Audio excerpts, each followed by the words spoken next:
বাংলাদেশের রাজনীতিতে কিছু মানুষ আছেন যারা মাঠে না নেমেই মাঠের ফলাফল ঠিক করতে চান। তারা থাকেন হাজার মাইল দূরে, কিন্তু বিশ্বাস করেন এখানকার রাজনীতি রিমোট কন্ট্রোলে চালানো যায়। এনসিপি, জামাত, বিএনপি সবই তাদের চোখে পরীক্ষার ল্যাব। আমি মানুষের শরীরতত্ত্ব নিয়ে অনেক ভেবেছি, কিন্তু বাঙালির কানের মতো শক্তিশালী ডাস্টবিন আর কোথাও নেই। এখানে যে কোনো আবর্জনা ফেলুন, কিছুক্ষণ পর সেটাই মগজে গিয়ে কখনো মুক্তিযুদ্ধের চেতনা, কখনো ধর্মীয় আবেগ, কখনো আবার রক্তগরম রাজনৈতিক স্লোগানে পরিণত হয়।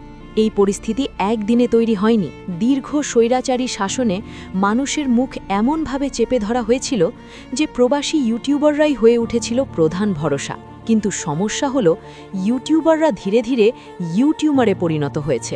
এরা সেই বিশেষ প্রজাতির জাদুকর যারা আটলান্টিকের পাড়ে বসে ঢাকা ট্রাফিক জ্যাম ঠিক করার স্বপ্ন দেখেন। তারা উস্কানির দিয়াশলাই জ্বালান সাগরের ওপার থেকে, আর সেই ধোঁয়া এসে ঢোকে এদেশের রাজনৈতিক দলগুলোর নাকে।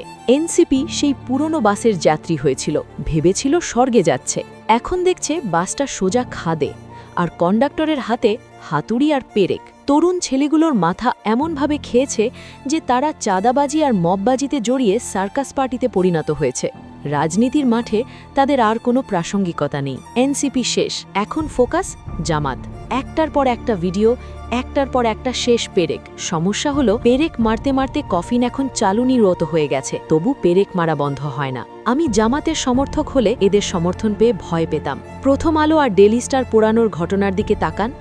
সারা রাত উস্কানি, আবেগ, ধর্মীয় উত্তাপ। আজ যারা গ্রেফতার হচ্ছে তারা জেলে, আর উস্কানিদাতারা নিরাপদ দূরত্বে। সবচেয়ে কৌশলী চাল এখানেই। কেউ সরাসরি বলে না পুড়িয়ে দাও, পরিবেশ তৈরি করে দেওয়া। পরে বলা হয় এগুলো গোয়েন্দাদের কাজ।